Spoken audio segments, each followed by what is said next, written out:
Hello friends, Heidi here from Rain Country. God is good all the time. And I'm finally back for another installment in my 5 Ways to Save series. So there's quite a few videos in this series that we have been working on. I'll go ahead and link to the playlist right up here if you want to check the rest of them out. Today it's 5 ways to save on clothing. Now a couple of these are going to be pretty obvious, you know, but we got to cover them. So just in case, you know, people are looking and they're new to this, got to cover it all. So the first one on the list is shopping secondhand. Now, when I was a kid growing up, it was really difficult to find nice clothing that was not only at least somewhat in style, but in good shape secondhand, because people didn't just throw things away that easy. But in today's culture, people will buy clothes brand new, maybe never even wear them or wear them once or twice, and then donate them to thrift stores or put them in their own garage and yard sales. So shopping secondhand for clothes is excellent. In fact, some of my most favorite clothing is things that I bought secondhand, such as what I'm wearing right now. This hoodie here. I don't believe it was worn ever once, and I think I paid $2 for this really nice hoodie at a garage sale. And same thing with this shirt. I paid $1 or $2 for this t-shirt and it was like brand new. I have most of the tops that you see me wear are all secondhand buys. There's a few that are things that I bought like deep clearance items, but yeah, most of the stuff you see me wear is secondhand because I find practically brand new clothes all the time. So if you're older and you're thinking secondhand means, you know, trashy or way outdated, not necessarily, not in today's culture. So give the secondhand stores and the garage and yard sales and rummage sales another chance if you haven't shopped them in a long time. You may be surprised at what you will find. And then second on the list, which I already kind of mentioned, is shopping sales, like seasonally shopping. Typically at the end of every season, you're going to see sales, a lot of times really hefty discounts on seasonal items like coats. You know, at the end of winter you're going to see coats and any kind of, you know, boots and things like that going on sale. And same thing at the end of summer. You're going to get your summer clothes. You can grab them for the next year, buy them at the end of summer, and also watch out for other types of sales that come up throughout the year. Personally, we stay away from Black Friday. In fact, I think most Black Friday sales are kind of a gimmick. Things are marked up to make it look like they're really on sale and marked down. A lot of times you can find better deals on your sales by shopping seasonally and looking for your local store may have special sales that they do a couple times a year. Like here in our area, we mentioned this in another video, we have one big store, just one store. You know, we have a couple of convenience stores, but we have one store that has everything. It has all our groceries, it has clothing and boots and hardware all in one place. Twice a year they have something they call Moonlight Madness, which is a sale that starts from 7 p.m. until I think 10 or 11 p.m. And we get to go to those sales, and every time we go, every one, all of the clothing stuff is 20% off. Even if it's already on sale, it's marked another 20% off. And so that's when we stock up on the items like I mentioned before, Patrick's Carhartt jeans and his t-shirts, and some of my favorite wool socks that I can get there. I'll get it at that time of the year, so I can get that 20% off. So that was number 2. Now number 3 is learning how to make and or repair your own clothes. So in my first video in this series, I did random ways to save, and one of the things I mentioned was how to darn socks. And I do have a video on sock darning. I can link to that right up here, but I also have videos on how you can make some of your own clothes. That can be things from your patchwork skirts or just the solid skirt, and making a simple top, like a simple tee that just kind of has like a boat neck with either sleeves or cap sleeves. I have both kinds in there.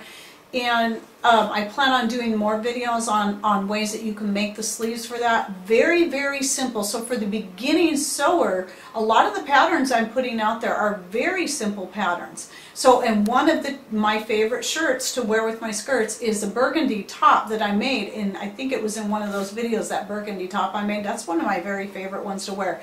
It only cost me a few dollars for the fabric, and it's an incredibly simple pattern. You don't even need a pattern. You just cut it out and put it together. You just got to measure to make sure it fits you. Sewing is really not that difficult. Now, if you're new and you don't realize this, not only do I have several videos out on sewing various things, I also have put out one installment so far on a sewing 101. So it's strictly for beginners who need to learn how to use their sewing machine. I may do some other ones, maybe even on hand stitching and stuff, how you can repair things by hand and hem things by hand. But I'll go ahead and link to the overall sewing related videos right up there, so just the whole playlist, you can check that out. The other thing that I make, it's not even just about sewing, but as you can see, this sweater here on this mannequin is one that I made myself. I've made myself a good number of sweaters of all different varieties. I will post a few pictures here so you can see them. These are all hand crocheted. So obviously you have to know how to crochet, and you have to be a little bit more advanced. But once you get to that point, I've watched people on Facebook that just started learning to crochet, and now they're already making some pretty fancy things, and they haven't been doing it for very long. Now these ones for the sweaters, all the sweaters I made, I did follow other people's patterns for those. But you might be surprised at how quick you can whip up a sweater if you get fast at crocheting and learn the basics. Now I also have a video series on how to crochet, Crocheting 101. I will link to that whole series right up here if you're interested in learning at least the basics, and also how to read patterns, because that's going to be really important to be able to graduate to the point where you can make your own sweaters. By the way, the skirt I made from 100% garage sale find fabrics. Like one of the purples you see in here was a duvet cover. This right here in the front, this green, was a set of curtains. This was a scarf, and there's some sheets in here. So you can see a picture right here, so you can see the full ensemble together from top to bottom, and see that that's all handmade by me, and that's one of my favorite skirts. Especially for like the warmer months, it's a real nice one. But anyway, learning how to make your own clothes is, you can just save so much money on a lot of things. Not everything, mind you, but some things are cheaper just to buy. So then another thing is, I mentioned this in my 5 ways to save on laundry, is don't overwash your clothes. Now when it comes to my skirts, even my work skirts, they can get pretty dirty, especially in the spring when I'm doing lots of gardening and it's still really muddy, or I'm having to muck out the chicken coop. Well, if I'm mucking out the chicken coop, it goes in the wash. But a lot of times I will wear my skirts 3 to 4 times in a row, just to not, to be able to save on money on laundry and time. But also, the more you wash your clothes, the more wear and tear you're putting on them.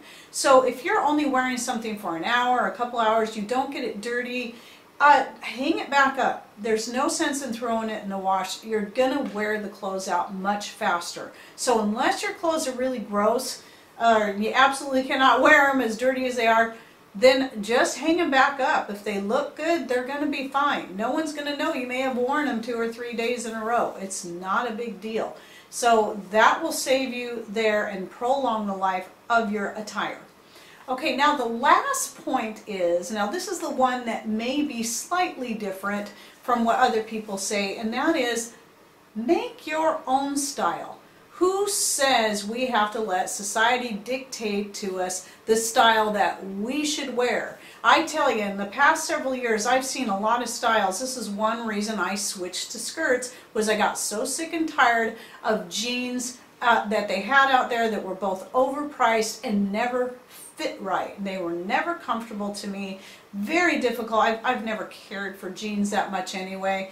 But very rare that I ever find a pair with my short body and Italian shape that ever fit me right. So I just gave up on all of them and switched to skirts, especially this style, because with the elastic drawstring waist and being very full, I can wear it all the time. It's so comfortable, and I can make it look dressy, or I can make them into work skirts. It really doesn't matter.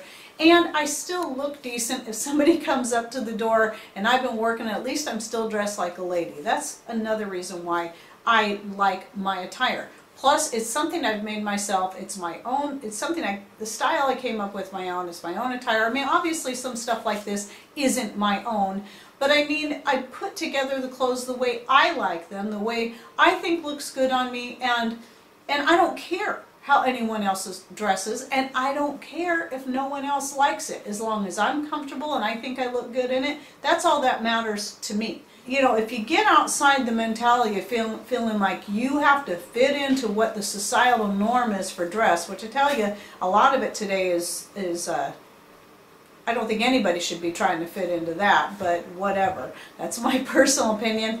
But anyway, getting outside of that, what's considered the social norm, is going to save you a lot of money, because now you can make your clothes the way you want them. You can shop secondhand, and who cares if it's a few years out of date, or even a few months, you know, the way things are now. That's so last season. Who cares?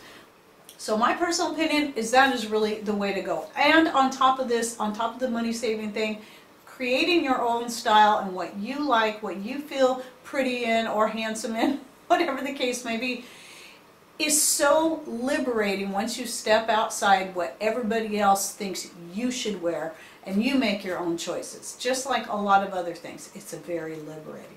Okay, so now if you have some ideas on your best ways or your favorite ways to save on clothing, go ahead and put them below. And remember, down the road I'm planning on putting a random ways to save. It may be more than 5, or I may do several different videos of 5 different random ways to save.